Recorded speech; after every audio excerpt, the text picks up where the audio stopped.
నీతో మాటలేట్రా? నీకు ఇంట్లో ఉండే అర్హత పోయింది. ఈ క్షణం ఇంట్లోంచి పోరా. వెళదామా? మేమెక్కడికి? ఈ ఇంట్లో నీకెంత హక్కు ఉందో నాకు అంతే ఉంది. తాత ఆస్తి మీద కొడుకులు కాకుండదు, మన వాళ్లకే. ఆ పైన తాతకు తప్ప ఎవరికి నన్ను ఇంట్లో నుంచి బయటకు వెళ్ళమని హక్కు లేదు. ఇల్లు విడిచి వెళ్ళడం అంటూ జరిగితే అందరం బయటకు వెళ్ళాలి. ఇల్లు అమ్మితే వచ్చిన డబ్బుని అందరం సమానంగా పంచుకోవాలి.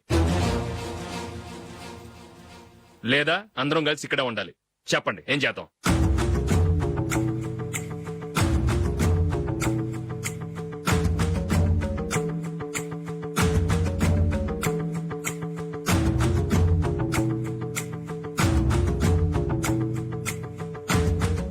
ఇక్కడే ఆడో మనం. రాజులే,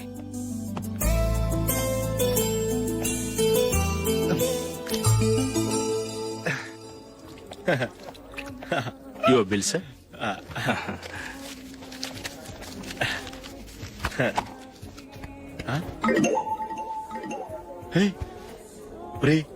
దొరికేసేవరా పరిస్థితి మర్చిపోయాను. అయ్య బాబాయ్, దెబ్బైపోయాను రా.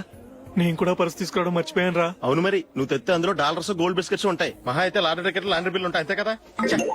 ఊరుకోరా. 450 రూపాయలు బిల్లు. ఇప్పుడు ఏం చేయాలి?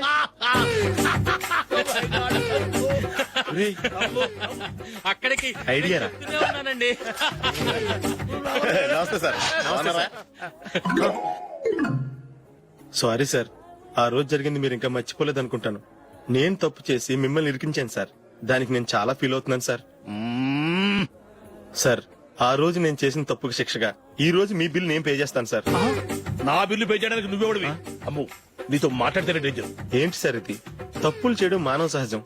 తప్పు ఒప్పుకున్నప్పుడు మనసును ఏ మనిషి క్షమించాలి సార్. నన్ను క్షమించండి సార్. మీ బిల్ నన్ను పే చేయనివ్వండి సార్, ప్లీజ్ సార్. వద్దు బాబు, వద్దు. నేనే ముష్టోడు కాదు, నా దగ్గర డబ్బులున్నాయి. నా బిల్లు నేనే ఇచ్చుకుంటాను. ఒకవేళ డబ్బులు లేకపోతే ఇదే హోటల్లో పిండి రుబ్బుకుంటాను, కానీ నీ దగ్గర మాత్రం పైసా తీసుకోను. వెళ్ళు వెళ్ళు. సారీ సార్, నేను వస్తాను సార్. పదరా, మనసున్న మనుషులే లేరు. దొంగ వెతవు. ఇలాంటి వాళ్ళని నమ్మకూడదు. బిల్లు ఇచ్చినట్టు ఇచ్చి ఏదో తిరకాసు పెట్టి మోసం చేస్తారు. ఇలాంటి సమయంలోనే మనం చాలా తెలివిగా వ్యవహరించాలి, తెలిసిందా?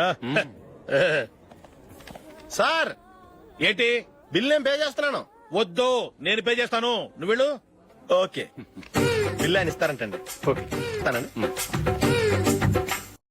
వీడు వస్తాడని తెలిస్తే ఇంకో బిర్యానీ తినేవాని కదరా. నేను ఇంటికి పాస్లెట్కి వెళ్ళి ఉన్నా.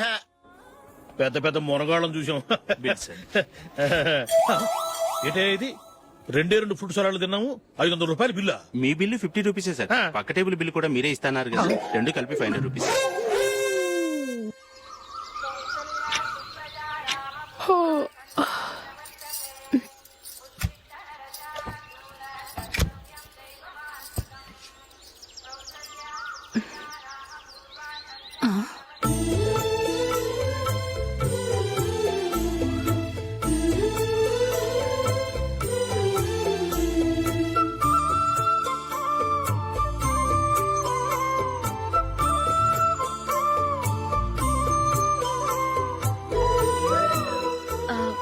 రంగుల ముగ్గు ఒకటే నాకు తెలుసు.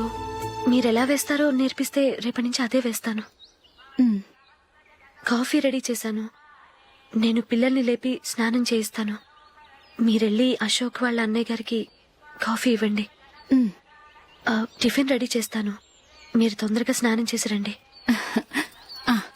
ఈ చద్దన్నం బయటపడేమ్మా. బయట పారేయడం ఎందుకు? నేను దీన్ని రుబ్బి వడియాలు పెడతాను.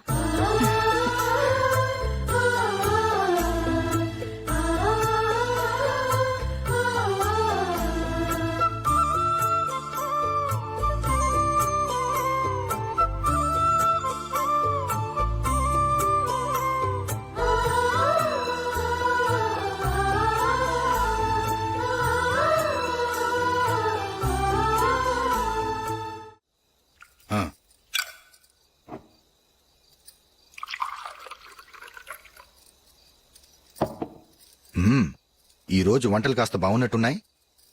ఇవన్నీ ఆ జూలీ చేసిందండి. మరి పెద్దోడా, రోజు మనం చద్దనాన్ని వేస్ట్ గా బయట పారేసేవాళ్ళం కదా, ఆ పిల్ల దాన్ని రుబ్బి పిండిడియాలు పెట్టింది. మమ్మీ, ఇది అర్థం కావట్లేదు, కొంచెం చెప్పవా? నేనేమన్నా ఖాళీగా ఉన్నానా? వడ్డిస్తున్నాను కదా, తర్వాత రా. ఏది ఆ ఒడియాలు ఇలా ఇవ్వు.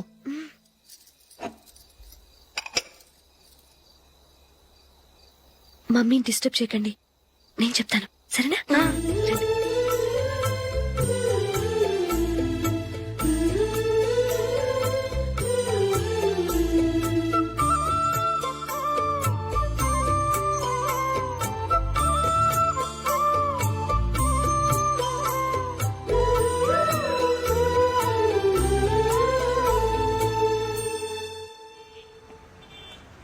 ఎందుకు జూలీ మీ నాన్నగారు ఇన్సూరెన్స్ డబ్బుతో ఈ కెమెరా కొంటాం?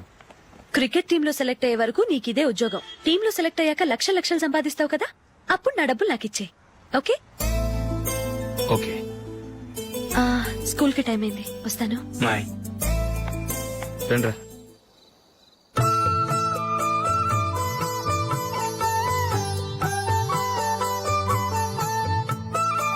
కాఫీ తీసుకోండి. కాదు నేను చెప్పిందే కరెక్ట్. నేను చెప్పిందే కరెక్ట్. మీ ఇద్దరు కాదు, నేను చెప్పిందే కరెక్ట్. దేని గురించి పిన్ని గారు మీ ఆర్గ్యుమెంట్? ఏమీ లేదు హేమ. సీతారాములు తొలి దీపావళి ఎక్కడ జరుపుకుంటారంటుంది విశాలాక్షి. ఒక్క సీతారాములేంటి, పెళ్లైన వాళ్ళెవరైనా తొలి దీపావళి అమ్మాయి వాళ్ళింట్లోనే జరుపుకుంటారు. వాళ్ళని బట్టి చూస్తే వీళ్ళ దీపావళి కూడా మిథిల్లోనే జరుగుంటుందంటున్నాను నేను. తప్పు అంటుంది శశికళ. తప్పుగాక మరేంటి, మిదిల్లో ఎలా జరుపుకుంటారు? పెళ్ళవగానే వాళ్ళు అడవికి వెళ్లేదా?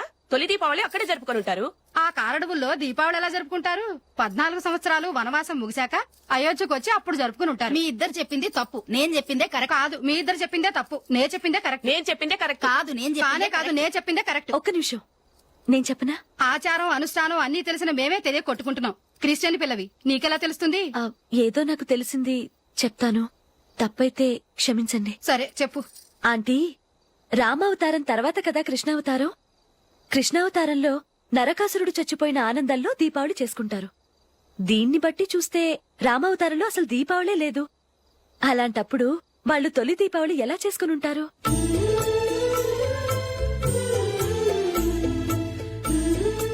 పర్వాలేదే, ఓ క్రిస్టియన్ అమ్మాయి వేయండి, మా పండగల గురించి బాగా తెలుసుకున్నావే.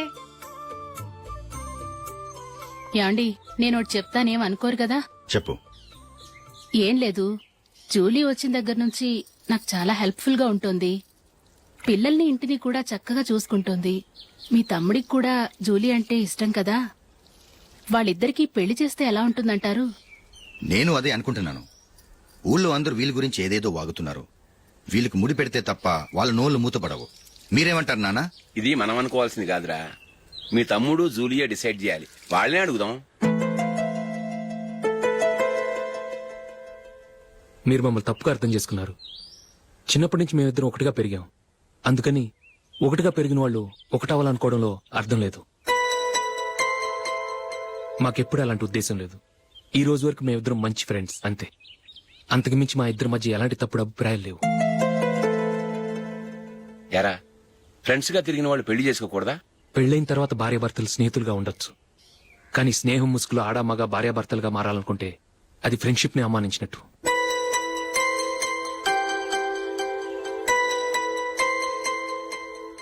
చూడగానే ప్రేమ పుడుతుంది, చూడకుండా కూడా ప్రేమ పుడుతుంది. కానీ చూడగానే స్నేహం పుట్టదు, చూడకుండా కూడా పుట్టదు. ముందు పరిచయం కావాలి, ఒకరినొకరు అర్థం చేసుకోవాలి. ఆ తర్వాతే స్నేహం పుడుతుంది. స్నేహం మాకు వరంగా దొరికింది. మేము ఎప్పటికీ స్నేహితులుగానే ఉంటాం.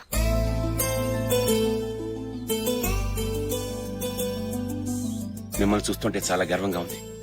అందరిలా మీరు కూడా మేము ముందు స్నేహితులం, తర్వాత లవ్ చేసుకున్నామని చెప్పకుండా మేము స్నేహితులుగానే తిరిగాం, స్నేహితులుగానే ఉంటామని స్టబన్ గా చెప్తున్నారు. హ్యాట్స్ ఆఫ్ రా, హ్యాట్స్ ఆఫ్.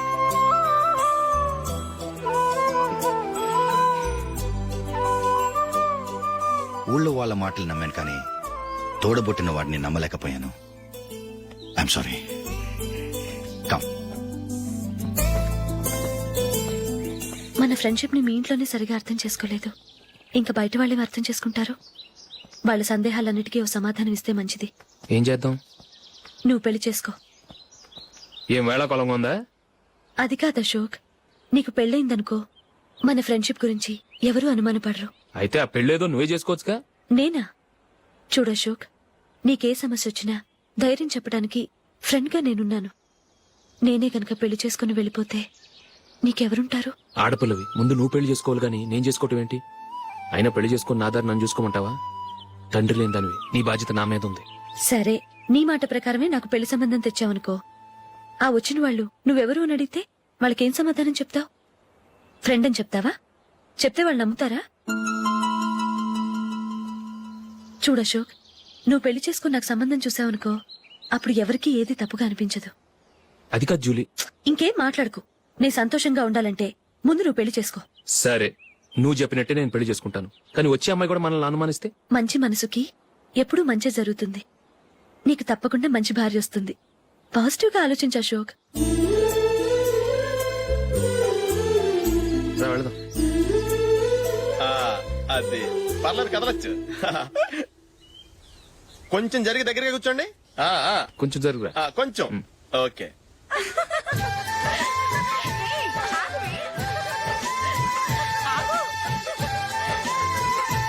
మొమ్మాట పడతారండి, కొంచెం ఫ్రీగా కూర్చోండి. ఓయ్, ఎవరదే? అట్టగా నిలబడా భోజనండి, తప్పగా వీడియో తీసుకోవాలి. అబ్బా.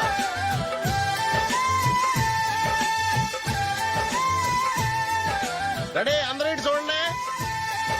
స్మైల్. నువ్వు కాదురా, అందరూ నవ్వండి. ఏయ్, కెమెరా చూసినావండి?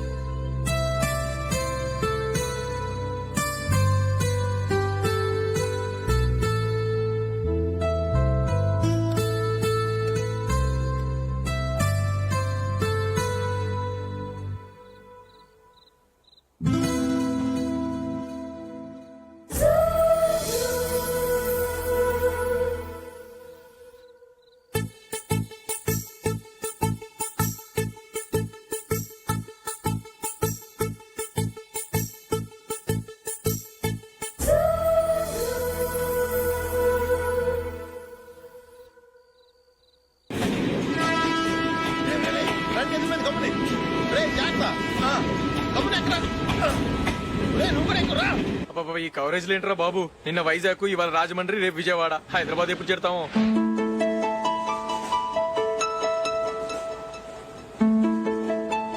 ఏంట్రా హౌస్ఫుల్లా? సరే, నెక్స్ట్ చూడు.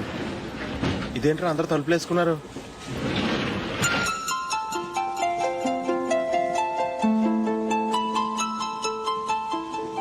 ఇక్కడ కూడా ఖాళీ లేదా?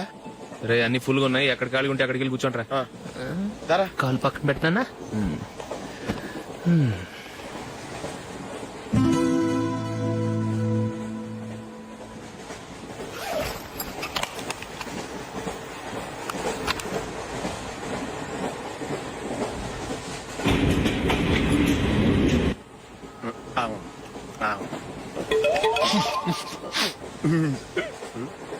ఏంటి అలా చూస్తున్నారు? మొన్న ఎండి చేపల పులుసు సూపర్ గా ఉంటది, తింటారా?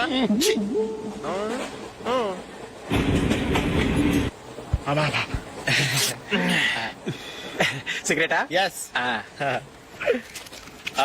తిరుగులిపోయావా?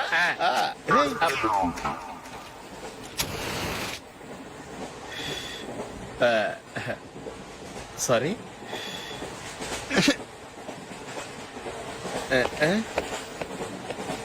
రేయ్, ఇటు వస్తున్నాడు.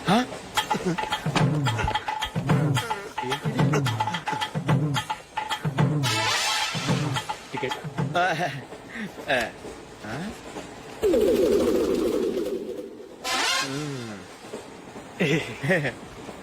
చెప్తాను రా.